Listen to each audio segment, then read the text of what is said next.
Hi everyone, this is Janet from Mixed Media Mama. I want to come to you today to show you my February design team project. Now last month it was my first month, so I really was so very excited from last month and what I got, and it was an extensive journal, and you can look below and go to my other YouTube videos and see it there. But this time I wanted to make it simple because Jody at Our Jet Creations is who I am a design team member on, and there is her. She's on Instagram and she has an Etsy shop, and she's at Our Jet Creations. Jody has some fabulous background papers, and I really wanted to emphasize those specifically. So this is really kind of a simple, but really kind of a cute folio. I had a lot of Tim Holtz field notes, ephemera, butterflies, bugs, books. I mean, all kinds of. It was on sale. I got some because I really do use it quite a bit, but I wanted to keep his things in a folio. So I made one up. I took an old envelope, and you can see it's about a half an inch wide here. I took an old envelope, and it was probably like a FAFSA. I kept the envelopes, the manila FAFSA envelopes from years back from my kids when my kids were in college. That kind of dates me because that was quite a few years ago. It's funny what we keep, isn't it? So anyway, I took it and I kind of just took the idea from an old vintage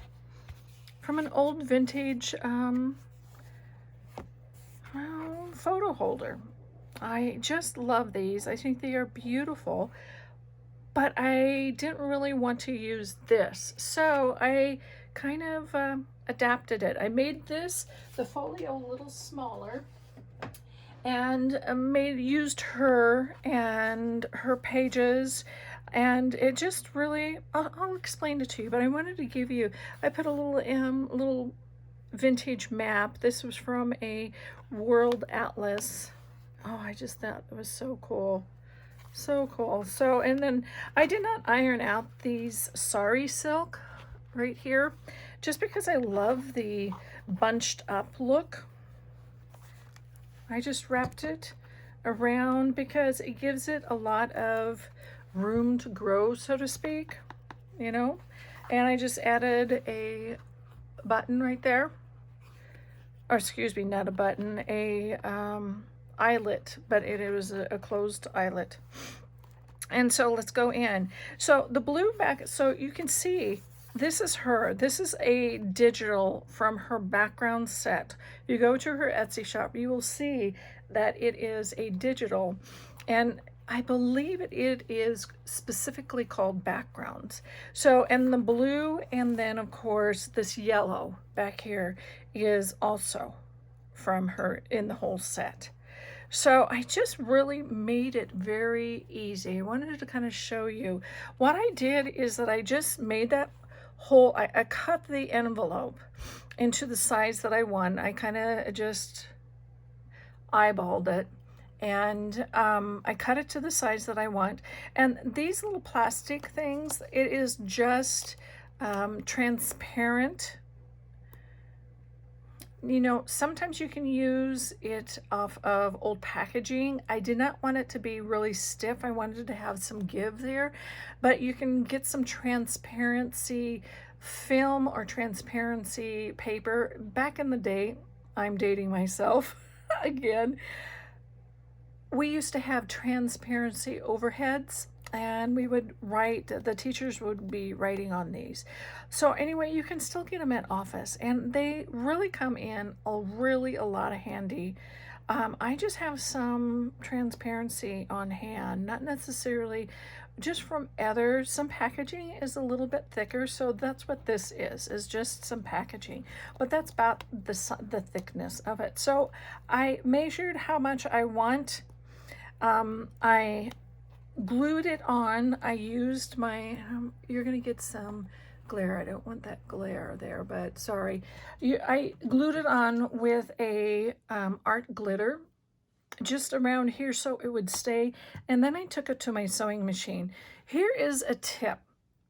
When you work with plastic, gluing it on to paper, gluing it on to whatever, you better have an additional backup plan, because usually even 3-in-1, this transparency or plastic may not work with the regular glues. And I basically use 3-in-1 art glitter glue and the Yoo-Hoo glue stick.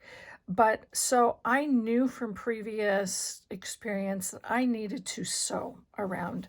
So that's what I did. I just basically glued it with the glitter glue down just to tack it down. And I did that on all of it. I even glued this washi tape. This washi tape is, I'm not really sure. It came in a package of, I'm going to have to check into that. I'll leave that info down below. But I even glued, because this is the spine, I just scored it right here. And I left about a 1/2 inch for a spine, so I could really make sure that when I put the die cuts in, it has room, room to squish and expand, if, So, and then I just sewed it and inked it around the edges, and that's pretty much it. But so I wanted to showcase her papers behind, and aren't they just gorgeous? They are just perfect for this project. And I wanted to keep Tim Holtz's separate, so there you go. That's it. I want to thank you very much for liking my Instagram feed and commenting. Oh my gosh, you guys are just the best followers, and liking my YouTube and Facebook. So, and I do have something else. I'm still working on my series of purple journals. Each one is very different size, character, papers, everything is different in there. So that's taken a little longer than I expected. But there are other projects that I have in the works. I am just working on the purple journals right now. Thank you very much. Be safe. I hope everybody is doing okay. Wear your masks and take care and be healthy. Thanks, guys. All right, bye.